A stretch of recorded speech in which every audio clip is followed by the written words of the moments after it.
Thank you so much. Thank you, Bhavesh. God bless. Beautifully chanted. Let's move on to our small satsang. So as you remember, or some of you attended also, last month we celebrated Bhagwan Adi Shankaracharya's Jayanti at the center, and we chanted many of his stotrams. And I had said that once we'll finish with Aparokshanubhuti, I will take one of these stotrams one at a time. So today I'm taking one of the stotrams that we had chanted on that day. As you know, Adi Shankaracharya is an avatar of Bhagwan Shiva, and he walked on the earth in 788 AD. And he was born itself with highly evolved spiritual sanskars. And at a very early age, he mastered all the Vedas and all the spiritual knowledge that he possibly could. And he asked his mother for permission to go and take sannyas. Mother, that's another story, but mother finally agreed. And from Kerala, Bhagwan started walking in search of his guru so that he could be initiated into the sannyas ashram. And finally, at the banks of the Narmadas, and somewhere near the Narmada, he saw a guru, a sant, a Mahapurush, sitting in a cave, and he realized that this Sant is going to be my guru, and went and asked for initiation. That was Bhagwan Govind Bhagavad Pada. When he asked for initiation, the guru asked him a question. Who are you? Because a guru needs to know some background of the Shishya before he accepts him. And this young boy, now don't think that this is a very elderly person who's going to look for sannyas. He's a young boy, about 10 years old. And spontaneously, he composes a stotram of 10 shlokas in answer to the question of who are you? And Guru is so amazed at the answer that young Shankaracharya gives him. He says that in my samadhi, I can see that you are the Sakshat avatar of Shiva. And immediately gives him initiation. So today we will chant the first shloka, and then every Thursday we'll go on till we finish the 10 shlokas. So let me chant the first one. Shri Dasashloki. Na bhumir na toyam na tejo na vayu na kamnendriyam va na tesham samuha anekantikatvat sushuptye kasiddha stadeko vashishta shiva kevaloham tadeko vashishta shiva kevaloham tadeko vashishta shiva kevaloham. Om. One says, I am not earth, I am not water, I am not light, I am not wind, I am not ether, I am not the sense organs, nor am I a combination of these, because they don't always exist. I am simply Shiva, the self, for this remains even in sleep after everything is taken out. So if you are meeting someone for the first time, you're introducing yourself and you want to, get to know the other person, and you ask who you are, or someone asks you who you are, we would probably say our name and our profession. And if asked a little more, we would say the name of the place where we are working. We would talk about our family members. We would talk about our interests, our hobbies, our likes, our dislikes. But young Shankaracharya did not have any inclination to talk about all these identities that we normally attribute to ourselves. His 10 shlokas, Dasashloki, have the quintessence of Advait Vedanta. So let's see how Bhagwan Shankaracharya gave his introduction.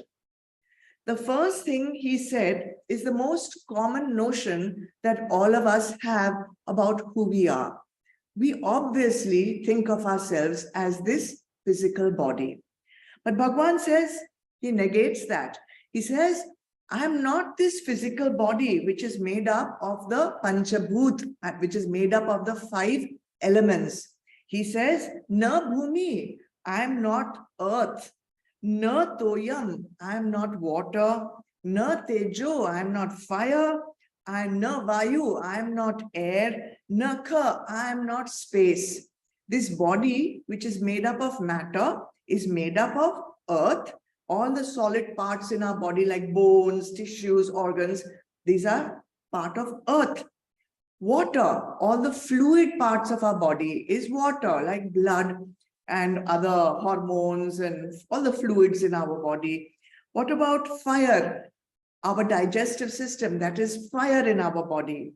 What about Vayu, air? All the spaces in our joints, all the empty spaces, they are made up of gases and air. And ether, space, all the empty spaces in our body, in our joints, etc. But Bhagwan says, no, this is not who I am, because all the matter which makes up this body, the 5 elements, this is not myself. I don't identify myself with this, because all these 5 elements, they are transient, they are impermanent, they don't last forever. So therefore, they cannot be the truth, because truth, Sat, is that which always is. And this body continuously keeps moving with different modifications. It is sometimes small, sometimes big, sometimes whole, sometimes decayed, sometimes small. So this cannot be me. It cannot be my true self. So first and foremost, in the first couple of lines itself, Bhagwan completely negates that I am not the body. Then what else could I be? Something more, important than just the Jad body. Maybe it is the organs of perception, like the eyes and the nose and the ears and the tongue and the skin, because through these things we collect knowledge of the world. These things bring us gyan and help us know everything about the world. But Bhagwan says, no, I am neither nendriyam van tesham samoha. I am not any of these organs. I am not one of them also. I am not collectively all these things. Not even this, because these also change. These are also permanent. Sometimes the eyes work, sometimes they don't work, sometimes the ears work, sometimes the sense organs work, and sometimes we don't have their function at all, yet we exist. So this is not at all who I am, neither the 5 elements nor the 5 organs of perception. So who am I? What is my truth? What is my identity? Bhagwan has asked the young Shankaracharya, what is you? Who are you? So to understand the next couple of lines, we need to put the time that this question was asked and Shankaracharya walked the earth. We need to put into perspective what was the social fabric at that time, what was the environment, the religious environment at that time. So at that time, the spiritual fabric in India had completely eroded. It had completely frayed, and Sanatan Dharma was completely neglected. Nobody was practicing it properly. Neither were the ashrams being implemented, followed. The rituals were not that given that much of importance spiritually. Vedic rituals were going on, but the spiritual aspect of Sanatan Dharma, the spiritual aspect of the Vedas was completely lost. And many other schools of thought had emerged at that time to take the place of Sanatan Dharma. And one of those schools of thought are what Bhagwan Shankaracharya is negating in this particular shloka. So when Bhagwan Govindapada asked Shankaracharya, who are you? He didn't want to know Shankaracharya's name. He didn't want to know Shankaracharya's gotra. He didn't want to know Shankaracharya's address or family name. That was not really that important for him. What he wanted to know before giving him initiation into the sannyas ashram is what were his spiritual inclinations.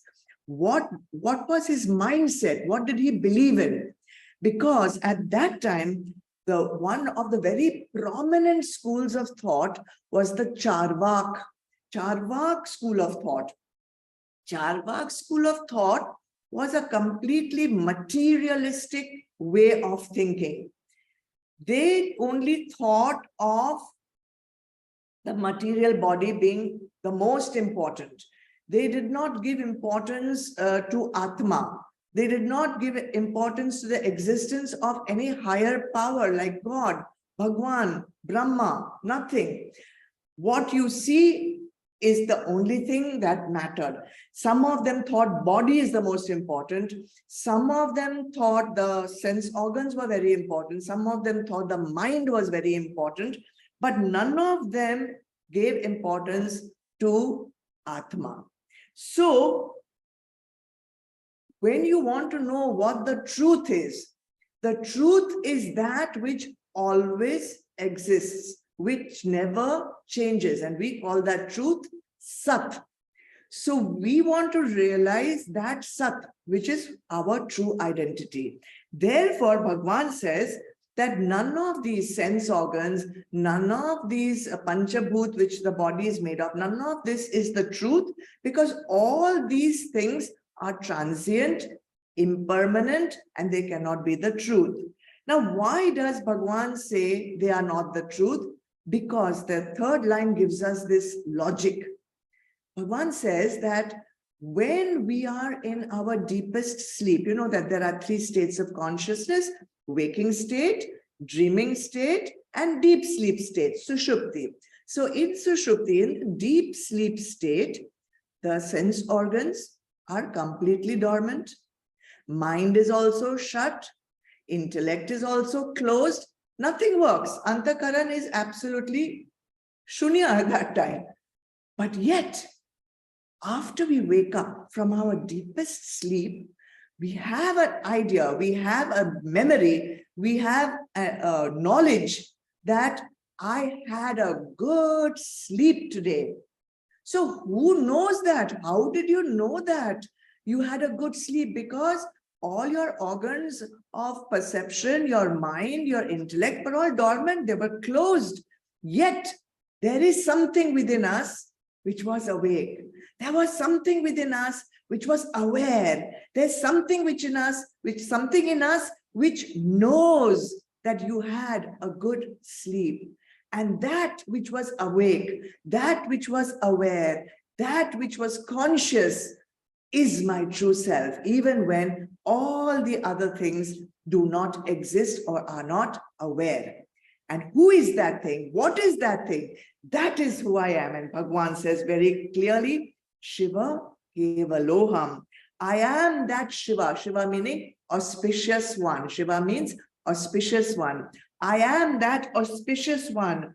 I am that Atma that remains when everything else disappears in deep sleep, Sushupti.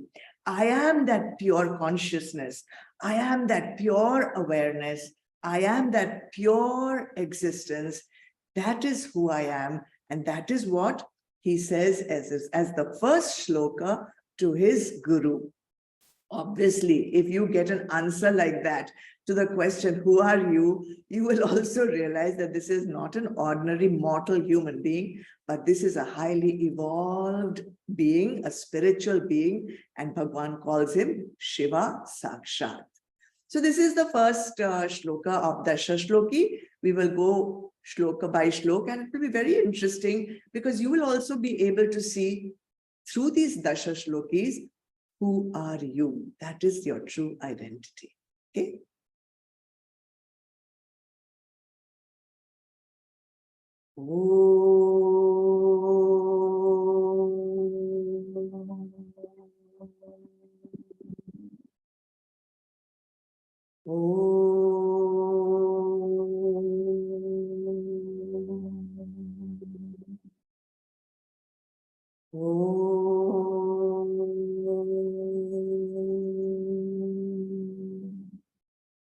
Asatoma Sadgamaya Tamasoma Jyotirgamaya Mrityarma Amritam Gamaya Om Shanti Shanti Shanti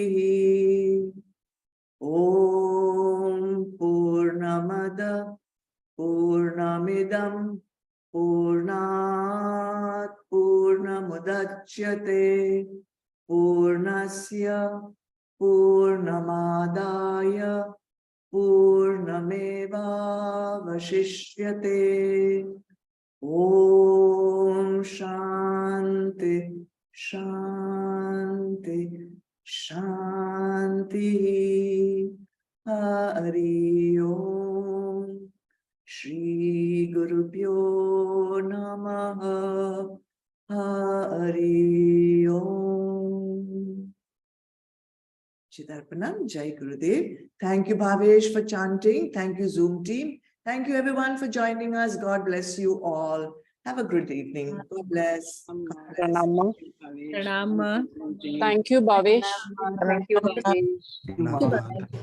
Pranama. Thank you, Ma. Thank you, Bhavesh. God bless. God bless.